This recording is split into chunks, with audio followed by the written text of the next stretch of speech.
નમસ્કાર મિત્રો, હું રાધેકૃષ્ણ હાઈસ્કૂલમાંથી બારિયા નરેશભાઈ.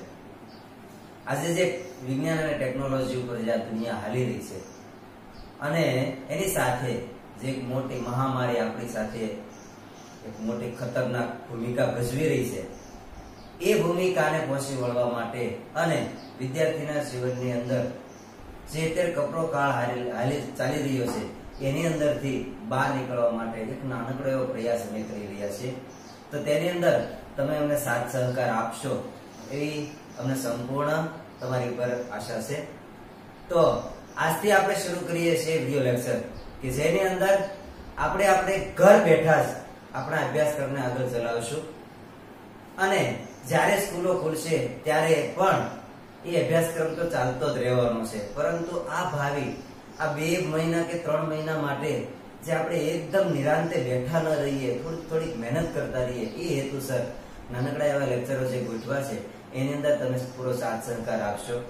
આજે ગણિતનો લેક્ચર છે કે જેની અંદર ધોરણ 9 અને 10 ની અંદર બંનેની અંદર ઉપરાંત તમે ધોરણ 8 માં પણ શીખી ગયા હશો બહુપદી કોને કહેવાય તે.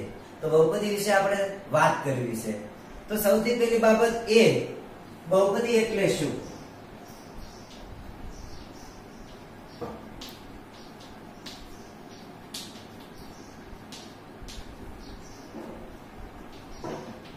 બહુપદીનો ઉપયોગ ક્યાં થાય?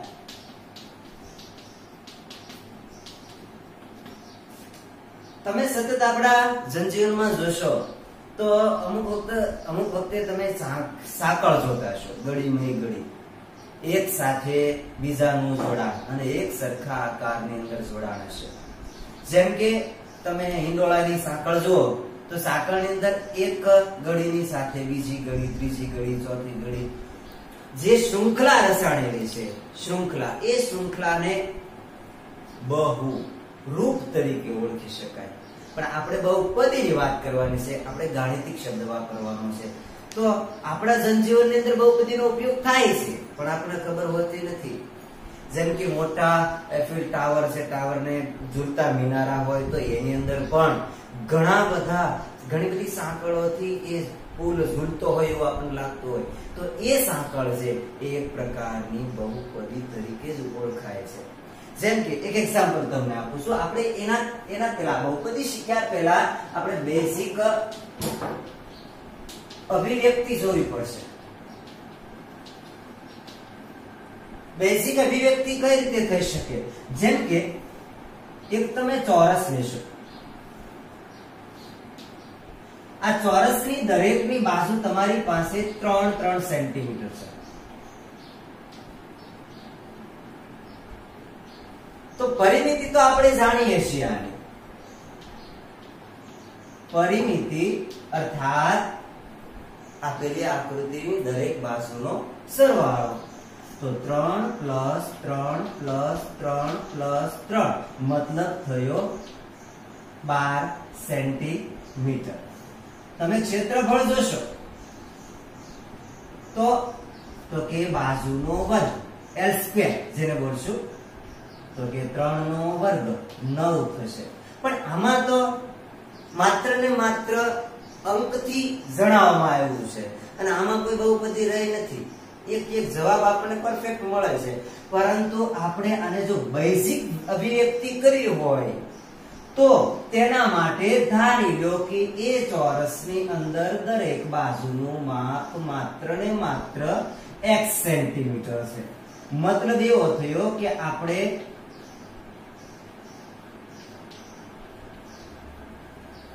ચલ રાશિ જો ધારશું તો આપણને બહુપદી અવશ્ય મળશે.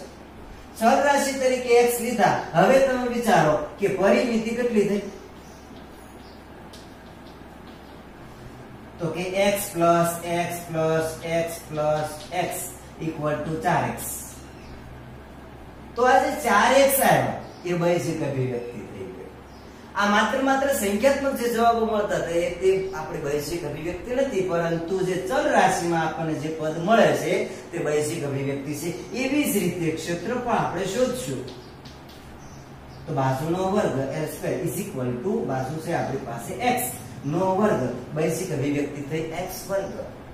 આપણે બહુપદી બનાવવા માટેની કોશિશ કરીએ છીએ. તો આ અભિવ્યક્તિ 4x ત્યારબાદ x વર્ગ આ બૈજિક અભિવ્યક્તિ થઈ. એ અભિવ્યક્તિ જણાવવા માટે બીજી બાબત ઉપર આપણે ઉતરવું પડશે. જેમ કે આ x શું છે, ત્યારબાદ આ 4 શું છે. તો એના માટે બે શબ્દો છે, ચલ અને અચલ. પછી એક શબ્દ બીજો આવશે સહગુણક. આ ત્રણ જે રાશિ છે એ આપણે જાણવી પડશે. તો ચલ રાશિ કોને કહેશું? તો સામાન્ય રીતે તો એક નોર્મલ રીતે આપણે એનો અર્થ જોઈએ તો એવું લાગે ચલ એટલે ચલિત થવું. બસ આ અર્થ પરથી ગણિતમાં આપણે કે ચલ એટલે એક સ્થાનને, કોઈ પણ સ્થાન હોય એ સ્થાનની જગ્યા કોઈ બીજા કોઈ લઈ શકે, એનું મૂલ્ય બીજું થઈ શકે, એનું મૂલ્ય આંકી શકાય, એના મૂલ્યની જગ્યાએ કોઈ કિંમત મળી પણ શકે, તેને આપણે ચલ રાશિ કહેશું.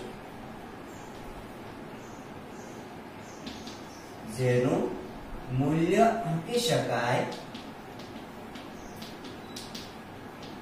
તેને ચલ રાશિ કહેશું.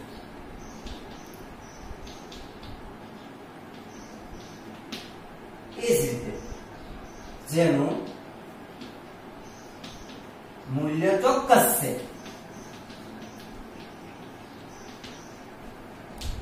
જેની કોઈ બીજી કિંમત થતી નથી, તેને અચલ કહીશું. એક્ઝામ્પલ રીતે જોઈએ તો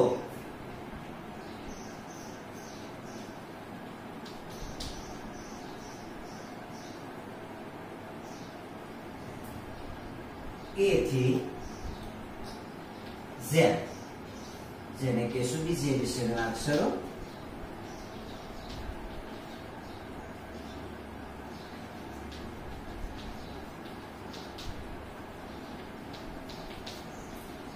તો A થી Z સુધીના બીજી એબીસીડીના અક્ષરોને આપણે ચલ રાશિ તરીકે ઓળખવાના છે. એ ચલ પદ છે A થી Z.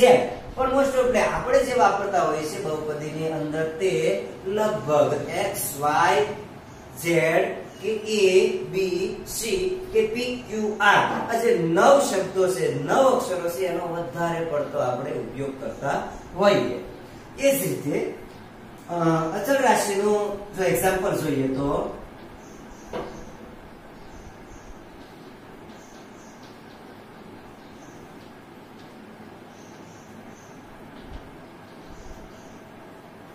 અંકો, નંબર્સ. આપણી પાસે જે અનંત ગણતરી ગાણિતિક શબ્દ માટે અથવા ગાણિતિક સ્વરૂપ આપવા માટે જે કાંઈ અંકો છે દરેકને અચલ પદ કહેશું. આપણે સામાન્ય રીતે જોઈએ તો 3 નો કોઈ બીજો અર્થ ન થાય. હા, ભાષા ફરે તો એનો અર્થ ફરે, શબ્દ બોલાય અલગ. 3 ને ઇંગ્લિશમાં 3 બોલીએ છીએ તો 3 ને તો 3 કહેવાય, 3 તો 3 જ થવાનું છે. હિન્દીમાં આપણે 3 બોલીએ છીએ તો એનો અર્થ કોઈ નથી ફરતો, મૂલ્ય કોઈ ફરતું નથી. એકનો એક જ માત્ર શબ્દ એ રીતે બોલાય છે. જેમ લેંગ્વેજ ફરે છે તો શબ્દ પણ એનો અલગ પડે છે. તો હવે એનાથી આગળ જોઈએ. ચલ અને અચળ શીખ્યા પછી સહગુણકની વાત કરીએ.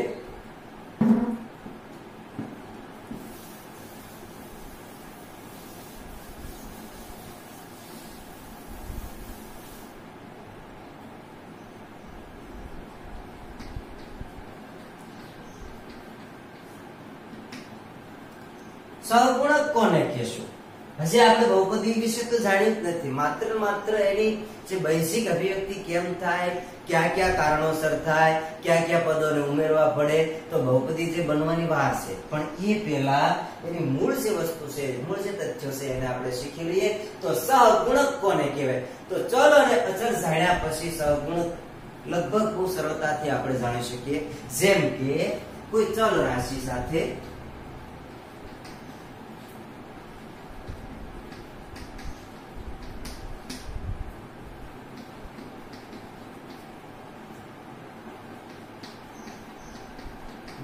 તરીકે આપેલ અંકને સહગુણક કહેશું.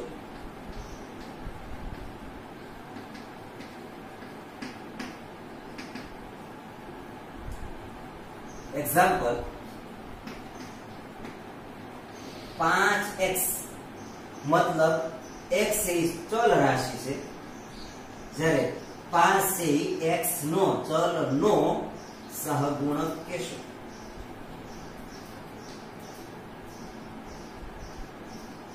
બીજું એક ઉદાહરણ આપીએ.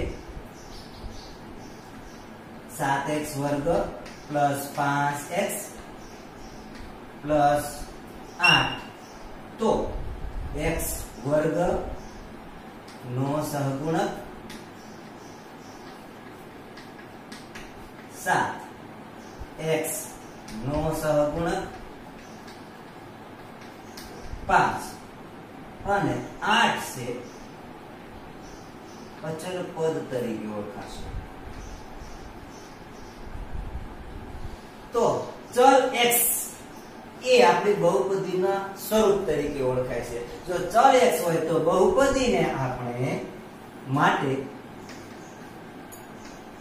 બહુપદીને ચલ રાશિ મુજબ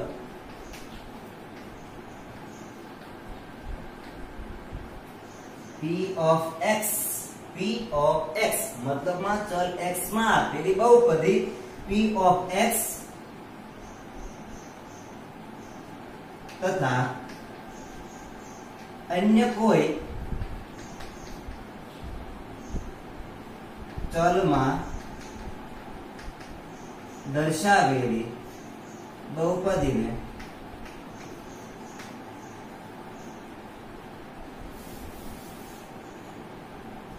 p of y, p of z, p of a, p of b વગેરે વડે દર્શાવી શકાય. તો આપણો સંકેત થઈ ગયો કયા પ્રકારની બહુપદી છે આપણને ખબર પડવી જોઈએ કે આપેલી બહુપદીમાં કયું ચલ વપરાણો છે, તો એ પ્રકારની બહુપદી આપણે મૂકવાની થશે. હવે એના કરતા આગળ વાત વધીએ તો બહુપદીની શરૂઆત તો આપણે બેઝિક અભિવ્યક્તિ કરી લીધી. એની અંદર ચલ રાશિ જોઈ, એની અંદર અચલ રાશિ જોઈ, એની અંદર સહગુણક જોયો અને આ સહગુણક પરથી અને ચલ રાશિ પરથી આપણે નક્કી પણ કરી લીધું કે આપણી પાસે કયા પ્રકારની બહુપદી છે તે. હવે એ બહુપદીના પ્રકાર આ ઉપયોગ તો આપણે જોયા, બહુપદી વિશે હવે જાણી લઈએ. બહુપદી કેવી હોય, એના નિયમો ક્યાં ક્યાં હોઈ શકે, નિયમો જાણી લઈએ.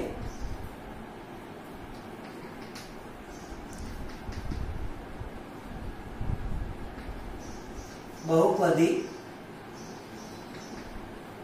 હંમેશા ચડતા કે ઉતરતા ક્રમમાં ગોઠવવી. જો અસ્તવ્યસ્ત એના પદો હોય તો તેને ચડતા ઉતરતા ક્રમમાં ગોઠવી લેવી. ત્યારબાદ બહુપદી ની બહુપદીમાં ચલની ઘાત હંમેશા ચોક્કસતા દર્શક શબ્દ આપું છું અહીંયા, હંમેશા ધન પૂર્ણાંક હોય જ તો જ તેને બહુપદી કહી શકાય. ધન પૂર્ણાંક હોવી જોઈએ. ત્યારબાદ ચલ રાશિ, ચલ ક્યારે અપૂર્ણાંક સ્વરૂપે ન હોય.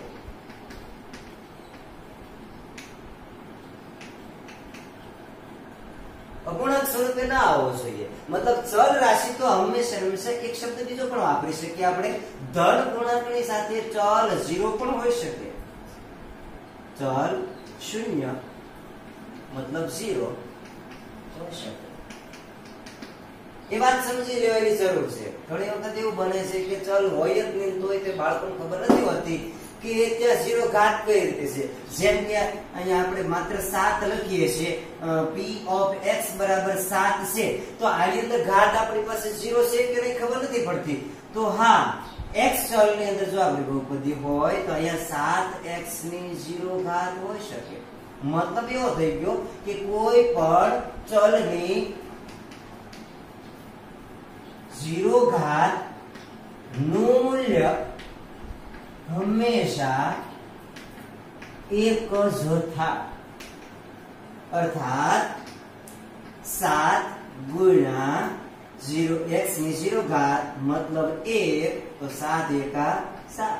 તો ચલની 0 ઘાત હોઈ શકે જે આપણને અદૃશ્ય છે એવું લાગે છે, હોય તો કરી, પણ એને આપણે દર વખતે બોલવાની જરૂર હોતી નથી. તો આપણે જે બીજી જે વાત કરવાની છે કે જે ચલની ઘાત છે એ હંમેશા ધન પૂર્ણાંક હોય. મતલબ કે બહુપદી જો આપણને જે કોઈ બહુપદી આપી છે એ છે કે નહીં, બહુપદી સ્વરૂપમાં છે કે નહીં, એ જાણવા માટે એની ઘાત ધન અને પાછી પૂર્ણાંક આ બંને શબ્દ ઉપર ધ્યાન માંગીશું. મતલબ એ છે કે ઋણ ન હોય,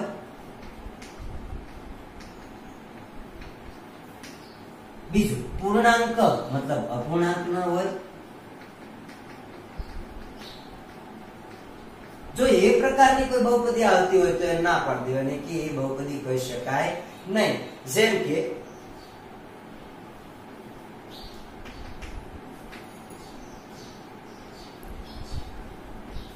5x વર્ગ પ્લસ 9x માઇનસ 11. તો અહીંયા બહુપદીની ઘાત, હવે એ પણ શબ્દ સમજી લઈએ કે બહુપદીની ઘાત ખબર કેમ પડે. તો આપેલી બહુપદીમાં સૌથી વધારે જે ઘાત હોય, ચલની સૌથી વધારે ઘાત જે આપવામાં આવે તેને આપણે બહુપદીની ઘાત તરીકે ઓળખશું. બહુપદીની ઘાત 2 છે.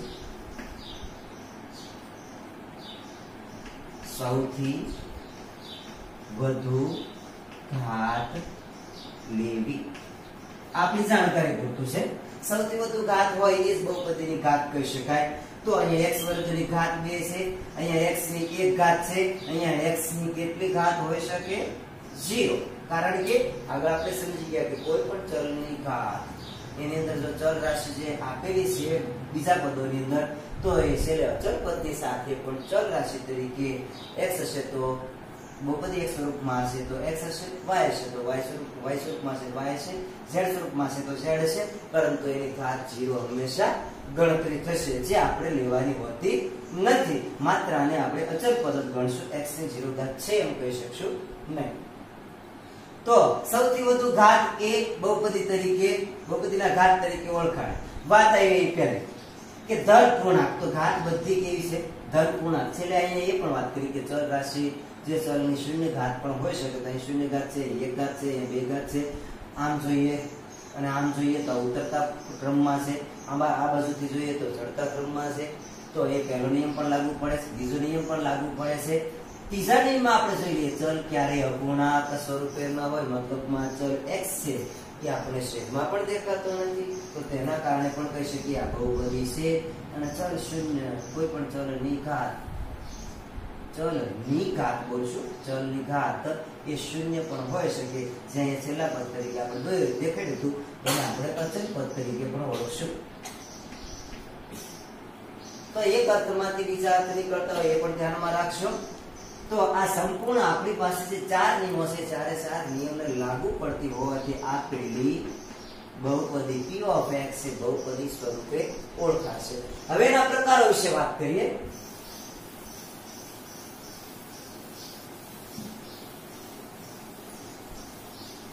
તો આ બહુપદીની વ્યાખ્યા આપણને એ પ્રકારોમાં આપણને મળે છે. પ્રકારો છે તે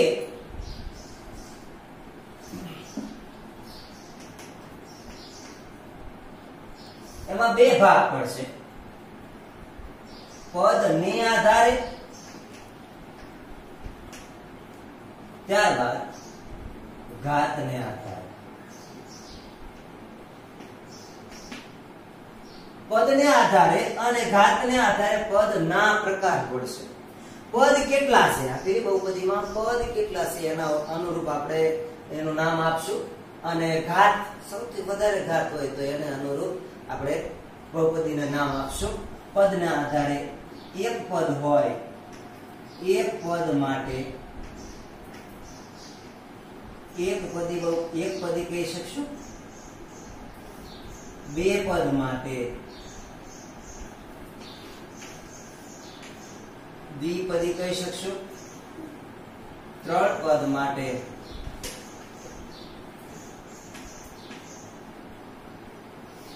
ત્રિપદી કહી શકશું. ચાર પદ માટે ચતુર્પદી કહી શકશું. એ તો આગળ ચાલવાનું છે. ઘાતને આધારે જેટલી ઘાત હોય એના અનુરૂપ થાય. 5 ઘાત હોય બહુપદીમાં 5 ઘાત હોય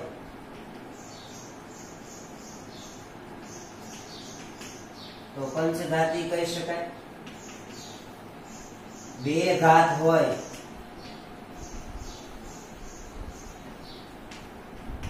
તો દ્વિઘાતી કહી શકાય, દ્વિઘાત બહુપદી. 3 ઘાત હોય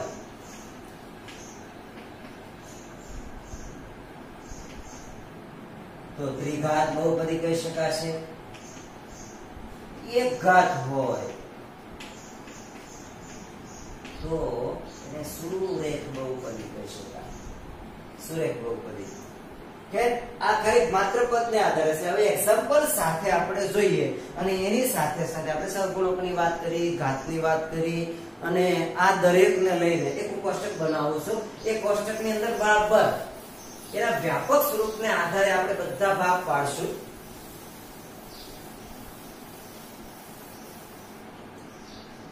ક્રમ અહીંયા જે કોષ્ટક આપવામાં આવે છે તે તમારા સ્વાધ્યાયની અંદર બરાબર ધ્યાનમાં લેવાનું છે કે સ્વાધ્યાયમાં જે કઈ દાખલાઓ તમને આપ્યા છે તે દરેકને આખા સ્વાધ્યાયને સંપૂર્ણ કોષ્ટકની અંદર રૂપાંતરિત કરવાનું છે. જેમાં તમે માત્ર ઘાત પૂછી હોય તો પણ આમાં જેટલી કોલમો આપેલી છે તેના જવાબ આપવાના છે.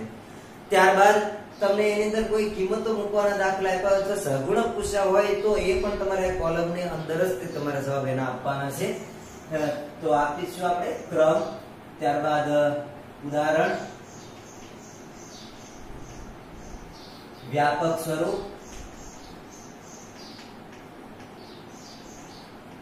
આ બરાબર ધ્યાન રાખવાની જરૂર છે ખાસ. પદને આધારે પ્રકાર,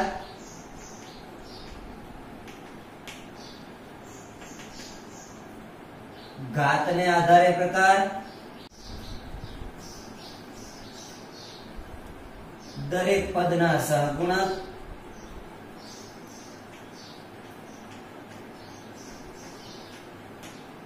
બહુપદીનો ઘાત,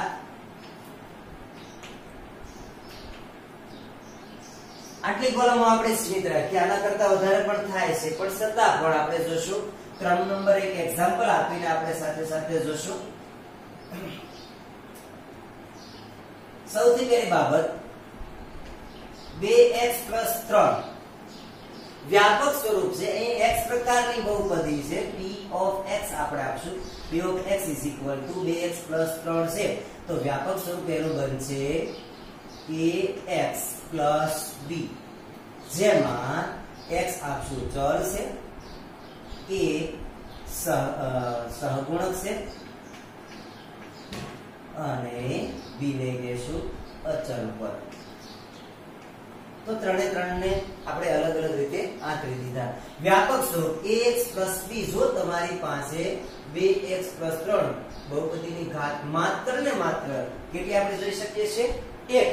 તો એક ઘાતને આધારે વ્યાપક સ્વરૂપ ax + b મૂકશું. તો પદને આધારે પ્રકાર જોઈએ. પદ કેટલા થયા? 3. તો પદને આધારે 2 પદ છે તો દ્વિપદી બોલશું. અને ઘાતને આધારે જોઈએ તો એક જ ઘાત છે તો આને બોલશું સુરેખ બહુપદી.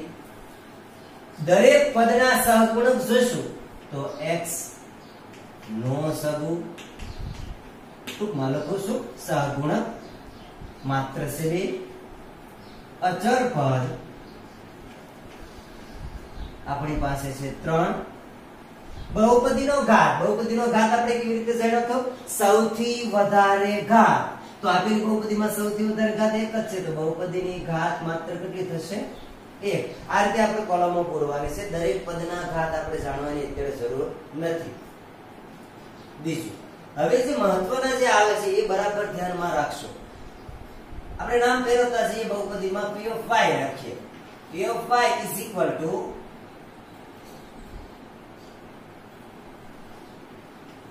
3x વર્ગ પ્લસ 7x માઈનસ 13 વ્યાપક સ્વરૂપ આમાં 3 પદો દેખાણા છે અને વ્યાપક સ્વરૂપ બનશે અને x ની બે ઘાત આવી છે એટલે ax વર્ગ પ્લસ bx પ્લસ c અચળ પદ એ આપણે નિશાનીઓ નહીં જોવાની વ્યાપક સ્વરૂપની અંદર હંમેશા પ્લસ મૂકવાની કારણ કે એ તો જે તમારી પાસે અચળ પદ આપ્યો કે સહગુણક આપ્યો એની નિશાનીને અનુરૂપ કિંમતો મુકાતી હોય છે પદને આધારે પ્રકાર જોઈએ તો પદ કેટલા આપેલી બહુપદીમાં 3 પદ એટલે લેશું એને ત્રિપદી ઘાતને આધારે પ્રકાર જોશું તો સૌથી વધારે ઘાત કેટલી છે 2 તો એને બોલશું દ્વિઘાત બહુપદી દરેક પદના સહગુણક વિશે વાત કરીએ તો x વર્ગનો સહગુણક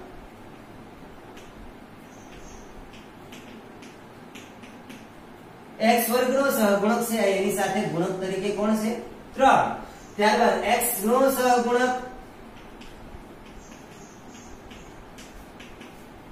x નો સહગુણક આપણને મળે છે ધન 7 અને અચળ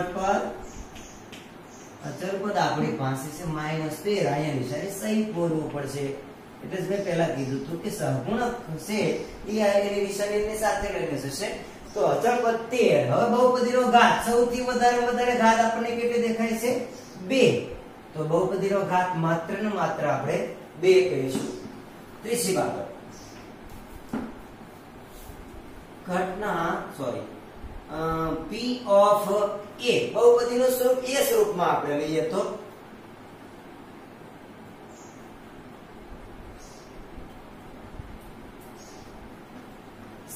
x plus 7a plus 3a વર્ગ પ્લસ 5a પ્લસ 5a ઘન પ્લસ 7 આવું કરીએ આપણે આપણી પાસે સૌથી વધારે ઘાત છે 3 પદ થઈ ગયા 4 પણ એક વસ્તુમાં આપણને ખાસ ખબર પડતી હોવી જોઈએ જે ઘાત છે એના કરતા એક પદ વધે પણ દરેક જગ્યાએ એવું હોવું જરૂરી નથી ઈ તો ઘાતને આધારે જો બે પદ આપ્યા હોય અને ઘાત ચલ રાશિ તો કે 7 પણ આપે 10 પણ આપે ગમે તે આપી શકે પણ એક રીતે જોઈએ જો વ્યાપક સ્વરૂપમાં ગોઠવવા જઈએ તો જેટલી ઘાત હોય તેના કરતા પદ એક વધે છે આમાં 3 ઘાત આવી એટલે પદ આપણી પાસે વ્યાપક સ્વરૂપમાં તો 4 જ બનવાના છે તો વ્યાપક સ્વરૂપ આપણે લખશું ax ની 3 ઘાત પ્લસ bx વર્ગ પ્લસ cx પ્લસ d વ્યાપક સ્વરૂપ છે આમાં એવું નથી કે અહીંયા a લીધો તો બીજી વખત a લેવો એવું નથી વ્યાપક સ્વરૂપ માત્ર આપું છું ax ઘન bx વર્ગ પ્લસ cx પ્લસ d પદને આધારે જોઈએ પદો કેટલા થયા 4 એટલે આને કહેશું ચતુર્પદી પણ આવું ચતુર્પદી પંચપદી એવું દર વખતે વાપરવામાં નથી આવતું માત્ર કહેવામાં આવે છે બહુપદી એને કહી શકાશે હવે ઘાતને આધારે જોઈશું તો ત્રિઘાત બહુપદી દરેક પદના સહગુણક જોઈએ તો આપણે તો ક્રમશર બોલવાનું છે કારણ કે બહુપદીનો પહેલો નિયમ આપ્યો હતો કે બહુપદી ચડતા કે ઉતરતા ક્રમમાં હોઈ શકે તો આપણે એ રીતે ગોઠવતા જશું ત્રિઘાત બહુપદી છે એટલે x ઘન નો સહગુણક કેટલો થશે x ઘન નો સહગુણક આપણી પાસે 5 છે ત્યારબાદ x વર્ગ નો સહગુણક કેટલો છે 3 છે ત્યારબાદ x નો સહગુણક કેટલો છે 7 કહેશું અચળ પદ કેટલું કહેશું 7 કહેશું બહુપદીનો ઘાત સૌથી વધારે ઘાત કેટલું 3. તો આ રીતે આપણા જે પુસ્તકમાં જે બહુપદીઓ આપી છે તેનાથી આપણે આ દરેક કોલમો પૂરવાની રહેશે. હવે જે અપવાદો છે એ અપવાદોને પણ આપણે ધ્યાનમાં લઈ લઈએ. જેમ કે ઘણી વખત એવું બને કે આ 5 છે એ બહુપદી છે કે નહીં. બાળકોને ખબર ન પડે કે આ તો એકલું પદ છે, આ અચળ પદ છે, પણ અગાઉ વાત થઈ તેમ અચળ પદની સાથે હંમેશા ને હંમેશા હોવું જોઈએ કોઈ ચલ અને એની ઘાત કેટલી 0 જ હોવી જોઈએ. તો આ બહુપદી કહી શકાય. બહુપદીનો અર્થ અહીંયા તો એક કરતા વધુ પદ થાય, એક પદ થાય એક પદ બોલીએ છીએ. બહુપદમાં એક કરતા વધુ પદો થાય એ બહુપદી કહી શકાય જ છે. અહીંયા x ની 0 ઘાત તો કે અચળ પદ તરીકે ઓળખી શકાય છે, એટલે બહુપદી તરીકે અચળ પદ તરીકે 5 માત્ર કહી શકશું.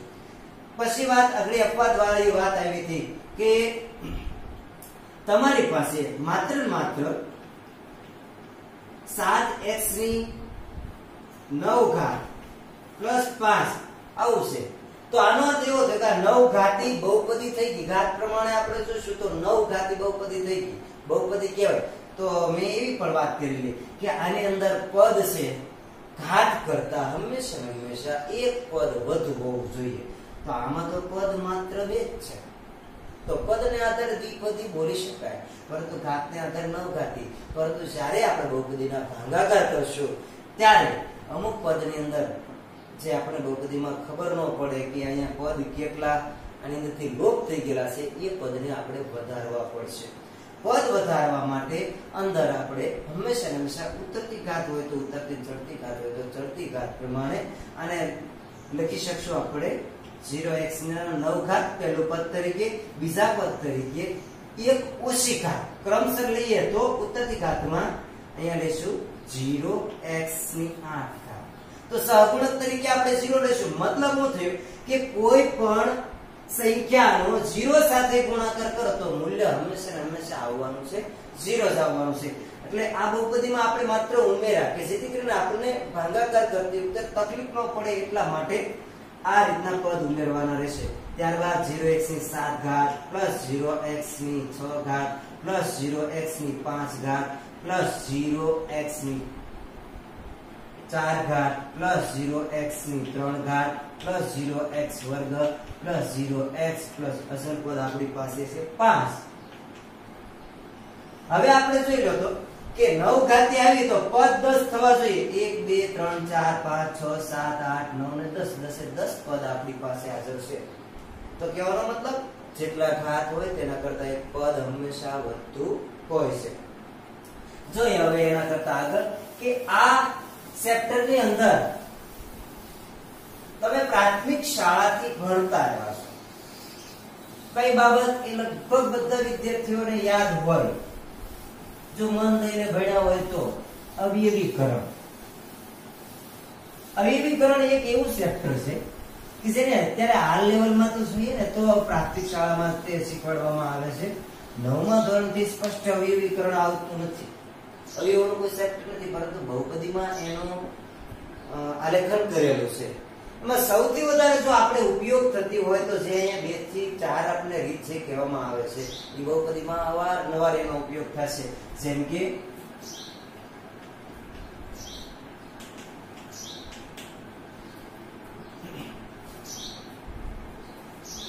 પહેલી રીત છે સામાન્યીકરણ.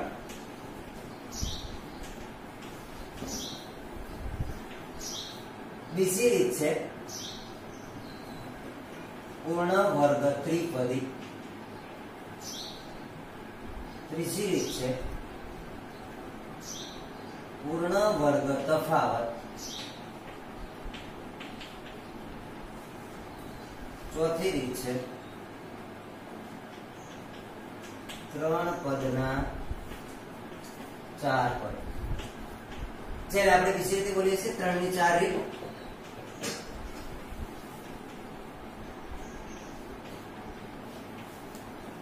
આવું પણ બોલે છે કે 3 ની 4. આ સૌથી વધારે ઉપયોગ થતી બહુપદીની અંદરની રીતો છે. બાકી 10મા ધોરણની અંદર તો કેટલાય ચેપ્ટરો એવા છે. 15 ચેપ્ટરમાંથી 3 ચેપ્ટર બાદ કરતા બાકીના 12 ચેપ્ટરની અંદર અવયવીકરણ પૂર્ણતઃ રીતે ઉપયોગ થાય છે. તો અહીંયા પણ આપણે એનો પૂરેપૂરો ઉપયોગ કરવાનો છે. હવે 9મા ધોરણમાં આલેખની રીત નહીં આવે, પરંતુ 10મા ધોરણની અંદર આલેખની રીત આવશે, જેની અંદર આલેખ પરથી કેટલા શૂન્યો મળે છે એ જાણવું જરૂરી છે. તો આપણે પૂર્ણ રીતે આલેખ દોરવો ન દોરવો એ દીધા પડશે, પરંતુ અહીંયા જે થિયરિકલ તમને શીખવવામાં આવશે, શૂન્યો મેળવતા શીખવામાં આવશે, તો આલેખ દોરવાની સહેજ પણ જરૂર નહીં પડે. તમે એક વખત અવિવેકની રીત ઓળખી જાઓ, એના શૂન્યો કેટલા પડે છે ખબર પડશે, એટલે આપોઆપ તમે કહી શકશો કે આલેખની અંદર એટલા શૂન્યો પરફેક્ટલી મળશે. અને આલેખની અંદર હંમેશા p of x મતલબમાં x અક્ષ ઉપર આપેલો આલેખ કેટલી વખત છેદે છે એ જ જોવાનું હોય છે. એના ઉપરથી આપણે શૂન્યની સંખ્યા મેળવવાની છે. પણ એ આલેખ ન દોરવો હોય તો તમને બહુપદીની અંદર અવયવીકરણના જે દાખલાઓ આવતા હોય એ દાખલાનો માત્ર ઉકેલ આવડી જાય એટલે તમારો આલેખ સંપૂર્ણપણે તૈયાર થઈ શકશે. સામાન્યીકરણની રીત, સામાન્યીકરણ રીતે જોઈએ તો પદ એમાં એક થી વધુ હોય તો સામાન્યીકરણ થાય, નહીંતર સામાન્યીકરણ થઈ શકે નહીં. એક કરતા વધારે પદ, હવે એક કરતા વધારે પદ આપીએ એટલે આપણે બહુપદીની જ વાત કરવાની છે, એ તો ફાઇનલ થઈ ગયું. બહુપદી અહીંયા માત્ર એક એક્ઝામ્પલ રીતે લઈએ, ax bx લઈએ. પદ મેં બે દાખલા છે, બંનેની અંદરથી કોમન નીકળશે x, વધારે રહેશે આપણી પાસે a b. આ સામાન્યીકરણ છે. દાખલો આપણે જોઈએ તો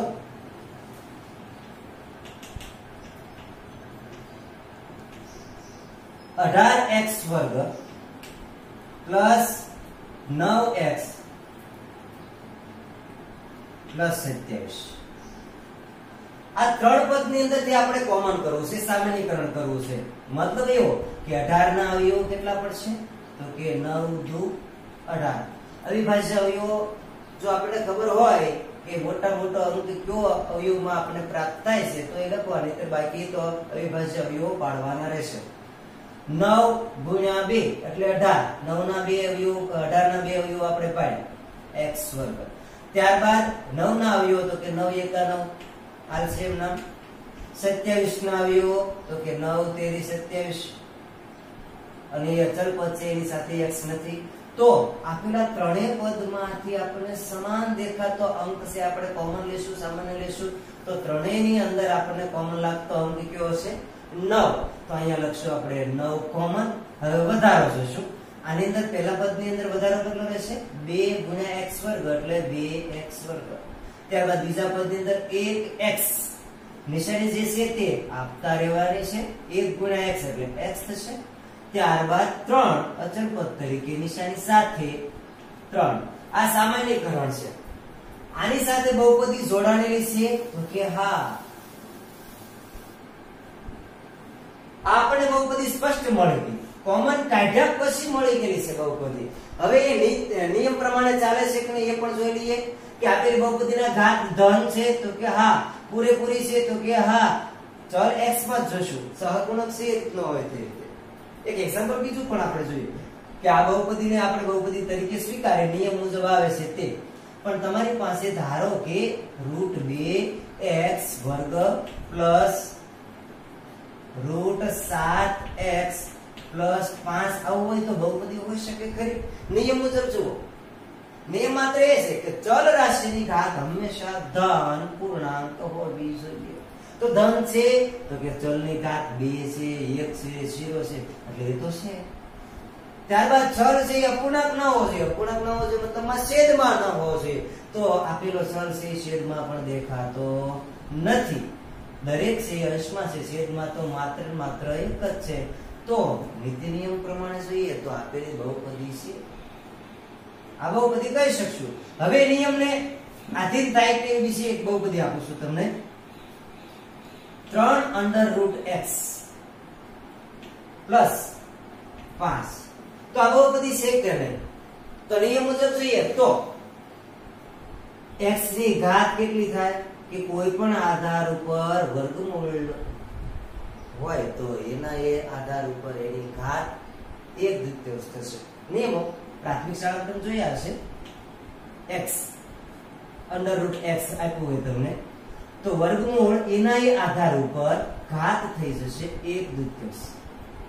જો તમને x નું ઘનમૂળ આપ્યું હોય તો એના એ આધાર ઉપર ઘાત થઈ જશે 1/3. જો ચતુર્થ મૂળ તમને આપ્યું હોય તો એના એ આધાર ઉપર ઘાત થઈ જશે 1/4. એ જ રીતે x ની 105 તમને આપ્યું હોય તો ઘાત થઈ જશે 1/5. મતલબ કયા પ્રકારનો મૂળ છે એને અનુરૂપ અપૂર્ણાંક ઘાત સ્વરૂપે રજૂ થશે. તો અહીંયા આપણી પાસે બન્યું 3x ની 1/2 પ્લસ 5. તો નિયમને આધીન નથી. કેમ? બહુપદીનો નિયમ છે બહુપદીમાં ચલ x ની ઘાત હંમેશા પૂર્ણાંક હોવી જોઈએ, પણ નથી. અડધી જ ઘાત છે એટલે આપેલી બહુપદી નથી. ત્રીજી રીતે જોઈએ. આપણી પાસે x - 1 ના છેદમાં x આવું આપેલું છે. મતલબ નિયમને આધીન થાય છે. ઉપર જોઈએ, અંશ જોઈએ અને છેદ જોઈએ. અંશમાં x ની ઘાત છે 1 અને અચળ પદ આવી ગયો એટલે કે x ની 0 ઘાત, છેદમાં x ની 1 ઘાત. હવે આપણો નિયમ છે કે ધન પૂર્ણાંક હોવી જોઈએ. તો x ની ઘાત ધન થઈ પરંતુ બહુપદી ન બની, છેદમાં છે. જો છેદમાં હોય તો તેને બહુપદી કહી શકાતી નથી, એને પદાવલી તરીકે ઓળખાય. તો આપણે પદાવલી નથી ભણવાનું, આપણે બહુપદી ભણવાનું છે. અંશમાં પણ બહુપદી બોલાય, છેદમાં પણ બહુપદી બોલાય, પણ અંશ છેદમાં બે બહુપદી ભેગી થઈ જાય તો એના ભાગાકાર તરીકે બોલીએ તો એને પદાવલી બોલાય. આપણે પદાવલીની વાત નથી કરવાની. આને બહુપદી કહેવાય કે ન કહેવાય એ જોવાનું છે. જો બહુપદી છે કે નહીં એ જાણવા માટે છેદને અંશમાં લેવો પડે. તો છેદને અંશમાં લેશું તો નિયમ, ગાણિતિક નિયમ આપણી પાસે શું છે કે કોઈ પણ છેદને અંશમાં લ્યો તો છેદમાં જે ઘાત એની જે હોય છે, ઋણ ઘાત હોય તો ધન થાય અને ધન ઘાત હોય તો ઋણ થશે. તો અહીંયા આપણી પાસે ઘાત છે ધન, તો એના અંશમાં લેશું x ની 1 ઘાત માઈનસ 1 આવું આપણી પાસે છે. તમે એના અંશમાં લેશો તો અંશમાં એની ઘાત થઈ જશે ઋણ. તો ઋણ ઘાત છે પણ એ ગુણક તરીકે ન આવી શકે, સરવાળા બાદબાકી તરીકે પણ ન આવી શકે. પણ એનો અર્થ એવો થયો કે અંશમાં એમના કોઈ નિયમ વગર લઈ ન શકાય. તો એમના એમ વહેંચણી કરી દઈએ કે જે આપણે વિભાજનની રીતમાં વાપરતા હોય તે રીતે x ના છેદમાં x માઈનસ 1 ના છેદમાં x. વાત એ આવી કે ચલ અપૂર્ણાંકમાં ન હોય તો અહીંયા સ્પષ્ટ દેખાય છે કે x એકા x તો આવી ગયું છે, પરંતુ અહીંયા અપૂર્ણાંકમાં x આવ્યો હોવાને કારણે આપેલી બહુપદી નથી. નિયમ મુજબ x એ છેદ છે, છેદ છે એ અપૂર્ણાંક ગણાય છે અને અપૂર્ણાંકમાં ક્યારે પણ ચલ ન હોઈ શકે. એ જ હેતુસર આપેલી બહુપદી ન કહી શકાય. તો ત્રણ બાબતને બરાબર ધ્યાનમાં લઈ લેશું એટલે બહુપદી તો બરાબર ઓળખતા શીખી જશું. વાત આવી હતી આપણી સામાન્યીકરણની. સામાન્યીકરણ અંદર જે બહુપદી આવી હતી કદાચ આવા પ્રકારની તમને આપી હોય તો એ જાણી લેજો કે બહુપદી તરીકે નહીં, સામાન્ય કાઢતા કદાચ આવો પદ વિજા હોય તો એ બહુપદી કહેવાતી નથી. માત્ર સામાન્યીકરણ ગમે એમાંથી થાય પરંતુ બહુપદી ન કહી શકાય.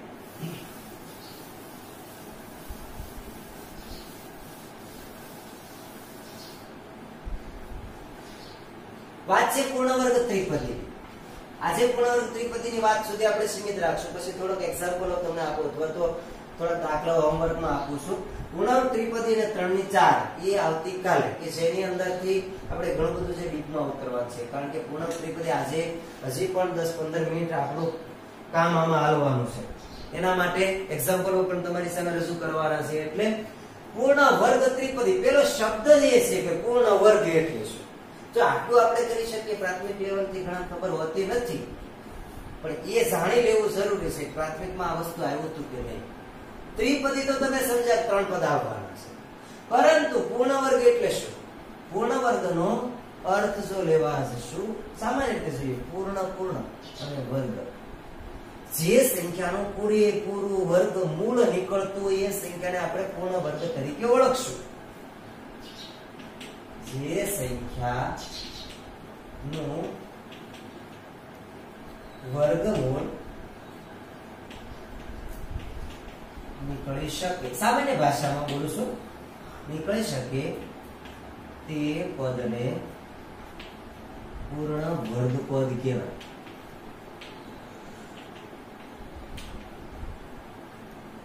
જે સંખ્યાનું પૂરેપૂરું વર્ગમૂળ નીકળી શકવું જોઈએ. જેમ કે 1 નું વર્ગમૂળ કેટલું થશે?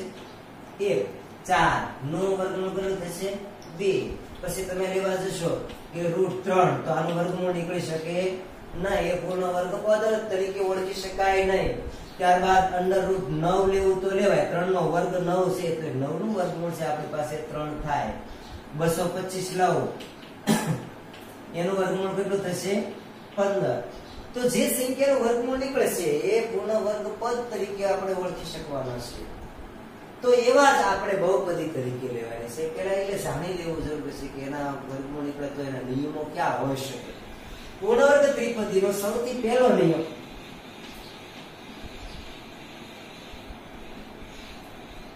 પ્રથમ અને અંતિમ પદ પૂર્ણ વર્ગ હોવો જોઈએ. ફરી એક વખત, પૂર્ણ વર્ગનો અર્થ વર્ગમૂળ નીકળે તેવું પૂર્ણ વર્ગ હોવું જોઈએ. બીજી વાત,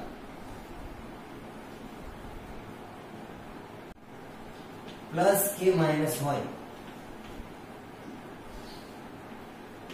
પરંતુ અંતિમ પદ હંમેશા ધન પ્લસ જ હોય. એમાં કોઈ બાંધછોડ ન થઈ જોઈએ. અંતિમ પદ માઇનસ હોય તો એનો અર્થ એવો પણ થઈ શકતો હોય કે પ્રથમ પદ પણ માઇનસ હોવું જોઈએ. પહેલું પદ જો માઇનસ હોય તો જ અંતિમ પદ માઇનસ હોય, અને એ તો નિશાની માઇનસ આપણે કોમન કાઢીએ એટલે અંતિમ પદ ધન થાય ને થાય. બે નિયમો બરાબર ધ્યાનમાં રાખવાના છે. પ્રથમ અને અંતિમ પદ પૂર્ણ વર્ગ હોવું જોઈએ. મધ્યમ પદ પ્લસ કે માઇનસ ગમે તે હોય એનો કોઈ આપણે કોઈ બાંધછોડ કરવાની, એ તો થઈ જશે. હોય તો યોગ્ય, ન હોય તો પણ હાલ છે, પણ અંતિમ પદ હંમેશા ધન હોવું જોઈએ, તો જ પૂર્ણ ત્રિપદી થાય. અને એ પૂર્ણ ત્રિપદી માટે આપણે સૂત્રાત્મક રીતે રજૂઆત કરવી હોય તો a + b નો વર્ગ. થોડુંક વ્યાપકતાથી જ આપણે જોઈ લઈએ કે a + b નો વર્ગ કીધો છે એટલે 2 વખત આપણી પાસે રજૂ થાય છે. ઘાત 2 છે એટલે આપેલો કાંસ છે અથવા a + b જે બહુપદી આપી છે 2 વખત એનો ગુણક લેવાનો છે. હવે આને આપણે વિભાજનની રીતમાં લઈએ તો પ્રથમ પદ સાથે પ્રથમ પદ a ગુણ્યા a, જ્યારે તમારી પાસે આધાર સમાન હોય અને એનો તમે ગુણાકાર કરતા હો તો હંમેશા ઘાત વધે. તો ઘાતનો મતલબમાં સરવાળો થાય છે. એની એક ઘાત ગુણ્યા એની એક ઘાત એટલે એની કેટલી ઘાત થશે? 2 ઘાત. ત્યારબાદ a ગુણ્યા b, પ્રથમ પદનો ગુણાકાર બીજા પદ સાથે.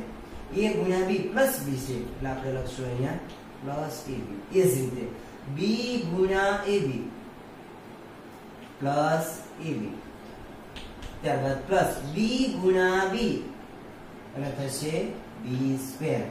હવે સજાતી પદોના સરવાળા કે બાદબાકી જે થતું હોય તે કરવાનું.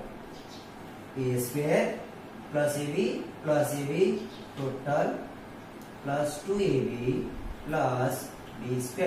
મતલબ સૂત્ર આપણું કર્યું છે a + b નો વર્ગ બરાબર a² plus 2ab plus b². એ જ રીતે જો માઇનસ નો લઈએ તો a - b નો વર્ગ બરાબર a - b ગુણ્યા a - b. તો પ્રથમ પદનો ગુણાકાર પ્રથમ પદ સાથે a ગુણ્યા a², a ગુણ્યા -b તો કે -ab.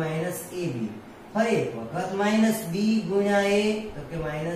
ક્રમશર બોલવું, b પહેલા લેવો કે પછી લેવો એ જરૂર નથી, એબીસીડી પ્રમાણે ક્રમશર બોલી શકાય. બંને માઈનસ છે તો માઈનસ માઈનસ પ્લસ b ગુણ્યા b b². હવે સજાતી પદોના સરવાળા કે બાદબાકી તરફ જશું તો પ્રથમ પદ a² -ab એટલે સમાન નિશાની એ સરવાળો, નિશાની હોય એની એ સમાન નિશાની એ સરવાળો. એ પ્લસ પ્લસ હોય તો તે પ્લસ જ મુકાય અને સંખ્યાનો સરવાળો થાય. માઈનસ માઈનસ પ્લસ થાય, નિશાની હોય એની એ તો -ab -2ab પ્લસ b². આ બન્યું આપણી પાસે a - b² નું સૂત્ર. અહીંયા મેં મારી એક જરૂરિયાત મુજબ કે મને જે પસંદ છે તેવા એબીસીડી ના અક્ષરો લઈને સૂત્ર બનાવ્યું છે. પછી તમે એબીસીડી માં કોઈ પણ અક્ષર લઈને પીક્યુ લઈ શકો છો, એક્સ વાય લઈ શકો છો, એમએન લઈ શકો છો. મેં એ અને બી રાખ્યું કારણ કે આપણી શરૂઆત એબીસીડી માં એ થી બી થાય છે, તો ઝડપથી આપણને યાદ રહે એ ખાતર પણ અહીંયા એ બી નો મેં ઉપયોગ કર્યો છે. તો આ થઈ વાત પૂર્ણ વર્ગ ત્રિપદીના થોડાક નિયમો અને એના સૂત્રાત્મક રજૂઆતથી. હવે આપણે જોઈએ એના એક્ઝામ્પલ જોવા માટે એમાં બે ભાગ પડશે, કેનું અવયવીકરણ કરવું કે નિત્યસમ. બંને રીત હું તમને આપું છું, પણ એ રીત માટે પણ હજી થોડીક વાત આગળ કરવી પડશે કે કદાચ આપણી પાસે કોઈ આવું પદ હોય અને એનો વર્ગ આપેલો હોય તો એનું તો આપણે અવયવીકરણ તો કરી શકશું, પરંતુ નિત્યસમ કઈ રીતે બનાવી શકાય? માત્ર આપણું પુસ્તક એવું નથી કેતું તમારે અવયવીકરણ દર વખતે કરવાનું થશે. અમુક વખતે સૂચના પણ આપતા નથી, માત્ર રકમ આપેલી હોય છે, રકમ પરથી આપણે એને નિત્યસમ કરવું કે અવયવીકરણ કરવું એ નક્કી કરવું પડે છે. તો અમુક વખતે આપણને ત્રિપદ બહુપદી આપી દીધેલી હોય ને એના ઉપરથી આપણે જ્યારે નિત્યસમ બનાવવું હોય તો કઈ રીતે બનાવાય એની પણ મેથડ સાથે સાથે આપી દઉં છું. હવે આના કરતા ઉલટી વાત કરીએ કે a² + 2ab + b² છે. મતલબ નિયમ આપણે શું હતો કે પ્રથમ પદ અને અંતિમ પદ પૂર્ણ વર્ગ હોવું જોઈએ, અંતિમ પદ પ્લસ હોવું જોઈએ. બંને નિયમો લાગુ પડે છે. મધ્યમ પદ બને ત્યાં સુધી બેકી હોય, પરંતુ 10મા ધોરણમાં દ્વિઘાત બહુપદીનું જ્યારે ચેપ્ટર ભણવામાં આવશે ત્યારે પૂર્ણાંક ત્રિપદીની રીતેથી શૂન્યો જે મેળવવાના આવશે એની અંદર એકી પદ પણ હોઈ શકે, વર્ગમૂળ વાળી નિશાની પ્રથમ પદને હોઈ શકે, એના વર્ગમૂળ કાઢવાની રીત પણ અલગ રીતે આપણે શીખવાની રહેશે. અહીંયા આપણને સ્પષ્ટ રીતે મળી શકે તેવી જ રીત તમને આપવામાં આવે છે. તો પ્રથમ પદ પૂર્ણ વર્ગની છે અને અંતિમ પદ પૂર્ણ વર્ગ છે. તો એના માટે આપણી ભાષા રીતે જોવું હોય તો આપણે યાદ રાખવા માટે જોવું હોય તો પ્રથમ પદ નું વર્ગમૂળ, નિશાની બોલું છું એટલે વર્ગમૂળ એવો શબ્દ લખવાની જરૂર નથી. પ્રથમ પદ નું વર્ગમૂળ, મધ્યમ પદની માત્ર નિશાની એ પ્લસ હોય કે માઈનસ ગમે તે હોય એ મૂકવી પડશે. કૌંસમાં આપું છું પ્લસ કે માઈનસ. ત્યારબાદ અંતિમ પદનું વર્ગમૂળ, અંતિમ પદનું વર્ગમૂળ લખવાની જરૂર નથી કારણ કે વર્ગમૂળની નિશાની કરી છે. અને અંતે તો કે કૌંસ પર વર્ગ. આ વસ્તુ ભૂલાઈ ન જાય કારણ કે એ નહીં થાય ત્યાં સુધી પૂર્ણ વર્ગ ત્રિપદીની રીત આપણી ગણતરીમાં લેવાશે નહીં. તો ઉલટ સુલટ મતલબમાં અવયવીકરણ અને નિત્યસમ આ બંને વસ્તુને આપણે આંતરી લેવાનું છે. આને પણ જો તમારે ડીપમાં વધારે પડતો આગળ તમારે ગુજરાતી ભાષામાં બોલવું તો બોલી શકાય કે a + b નો વર્ગ હોય તો પ્રથમ પદનો વર્ગ, પ્લસ હોય તો પ્લસ, માઈનસ હોય તો માઈનસ. ત્યારબાદ વર્ગ આપ્યો છે એટલે સૂત્રના બે, આપણી ગૌણ ભાષા ગોખણ પટ્ટી કરતા તેની રીતે છે. સૂત્રના બે, ત્યારબાદ પ્રથમ ગુણ્યા બીજું પદનો ગુણાકાર પ્લસ અંતિમ પદ હંમેશા પ્લસ નો પ્લસ, અંતિમ પદનો વર્ગ. આ રીતે પણ આપણે બોલી શકીએ. ફરી એક વખત પ્રથમ પદનો વર્ગ, ત્યારબાદ પ્લસ કે માઈનસ, સૂત્રના બે, પ્રથમ પદ ગુણ્યા અંતિમ પદ પ્લસ અંતિમ પદનો વર્ગ. એ જ રીતે આપણે નિત્યસમમાં જ્યારે ફેરવવું છે ત્યારે પ્રથમ પદનું વર્ગમૂળ, મધ્યમ પદની નિશાની, અંતિમ પદનું વર્ગમૂળ, કૌંસ પર વર્ગ. હવે એક્ઝામ્પલ લઈને જોઈએ તો તમને બરાબર મગજમાં ઉતરે ખરું. પહેલું એક એક્ઝામ્પલ લઈ લઈએ. 2x + 3 નો વર્ગ.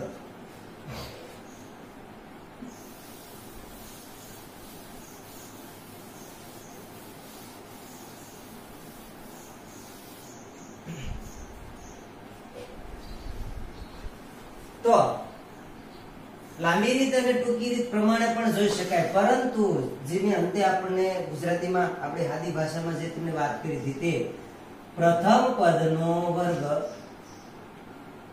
આપણી પાસે પૂર્ણ વર્ગ ત્રિપદી છે એના માટે પદની અંદર નિશાની પ્લસ છે તો પ્લસ મૂકશું, વર્ગ છે તો સૂત્રના બે મૂકશું, ત્યારબાદ પ્રથમ પદ મૂકશું ગુણાકારમાં અને ગુણાકારમાં મૂકશું અંતિમ પદ પ્લસ અંતિમ પદ હંમેશા ને હંમેશા ધન અને ધન જ લેવાનું છે. અંતિમ પદનો વર્ગ એટલે 3 નો વર્ગ. પ્રથમ પદ 2 નો વર્ગ કેટલો થશે 4x વર્ગ. 2 નો વર્ગ 4x વર્ગ તો કે x નો વર્ગ તો કે x વર્ગ પ્લસ સહગુણક અને અચળ પદનો ગુણાકાર સાથે સાથે લઈ લઈએ. 2 દુ 4 4 તેરી 12 અને ગુણકમાં સહગુણકનો ચલ પદ કયું છે તો કે x કારણ કે x સ્વરૂપે બહુપદી છે પ્લસ અંતિમ પદનો વર્ગ તો કે 9 4x વર્ગ પ્લસ 12x પ્લસ 9 અને સીધું જવાબ આપતા પણ આપણે શીખવાનું છે મધ્યમ પદ બને ત્યાં સુધી ટૂંકું થાય એ પણ કોશિશ કરી શકાય. જ્યારે વૈકલ્પિક જવાબો આપવાના હોય ત્યારે મધ્યમ પદ કરવા બેસાય નહીં કે જેથી કરીને આપણો સમય વેસ્ટ થાય. તો સીધું લખવાનું પ્રથમ પદનો વર્ગ મધ્યમ પદની નિશાની જે હોય તે આપેલા બંને પદના ગુણાકારના બમણા એ રીતે પણ બોલી શકાય. ફરી એક વખત પ્રથમ પદનો વર્ગ મધ્યમ પદમાં પ્લસ છે તો પ્લસ બંને પદના ગુણાકારના બમણા પ્લસ અંતિમ પદનો વર્ગ. સરળમાં સરળ રીત થઈ શકશે. લખી દઉં છું મારી રીતે. પ્રથમ પદનો વર્ગ પ્લસ હોય તો પ્લસ માઈનસ હોય તો માઈનસ બંને પદના ગુણાકારના બમણા પ્લસ અંતિમ પદનો વર્ગ. આવી રીતે પણ યાદ રાખી શકાય છે. હવે એના કરતા વિપરીત આપણે જોઈ લઈએ. x વર્ગ પ્લસ 16x પ્લસ 64. સૂત્ર રીતે જોવું હોય તો પ્રથમ પદનું વર્ગમૂળ નીકળે છે. હા, પ્રથમ પદનું વર્ગમૂળ નીકળશે x. અંતિમ પદનું વર્ગમૂળ નીકળશે 8 અને મધ્યમ પદમાં હંમેશા બમણા થાય છે એટલે 2 વડે ગુણાકાર. તો એનો અર્થ એવો થાય કે મધ્યમ પદનું સૂત્ર પણ લઈ શકાય કે જાણી શકીએ મધ્યમ પદ એનું છે કે નહીં. મધ્યમ પદ બરાબર તો કે પ્રથમ પદનો પ્લસ માઈનસ 2 અંડર રૂટ પ્રથમ પદ ઇન્ટુ અંડર રૂટ અંતિમ પદ પ્લસ માઈનસ 2 આ જે આપણે લીધા છે તે પ્રથમ પદનું વર્ગમૂળ x વર્ગનું વર્ગમૂળ. નિયમ થોડાક જાણવા છે એટલે લંબાણ કરું છું. અંતિમ પદનું વર્ગમૂળ 64 નું વર્ગમૂળ પ્લસ માઈનસ 2 વર્ગનું વર્ગમૂળ મતલબ મૂળ સંખ્યા જાણી લઈએ. એ પણ ઘડીક પહેલા એક નિયમ તમને આપ્યો હતો કે કોઈ પણ આધાર ઉપર વર્ગમૂળની નિશાની હોય તો ઘાત થશે 1/2 તો x નો વર્ગ તો છે જ તે એની ઘાત 1/2 બરાબર ઘાતની ઘાતનો થઈ જશે ગુણાકાર તો કે x વર્ગ ગુણ્યા 1/2 બે ઉડી ગયા. x ની એક ઘાત લખવાની જરૂર હોતી નથી.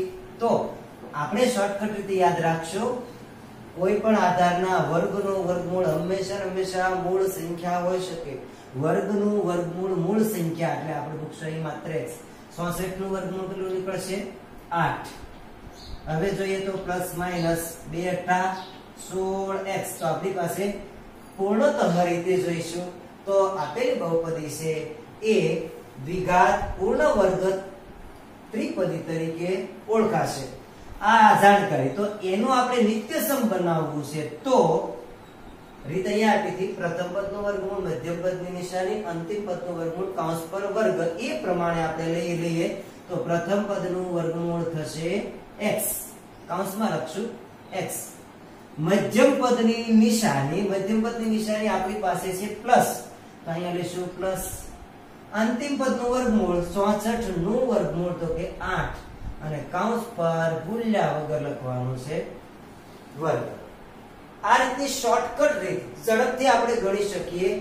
પરંતુ આ બહુપદીમાં આપણે એના શૂન્ય પણ મેળવવાનું છે. પરંતુ અવયવીકરણના જો ઉકેલ ન મેળવી શકીએ ત્યાં સુધી આપણથી શૂન્ય મળી શકે નહીં. તો અહીંયા સુધી આપણે સીમિત રાખીએ છીએ.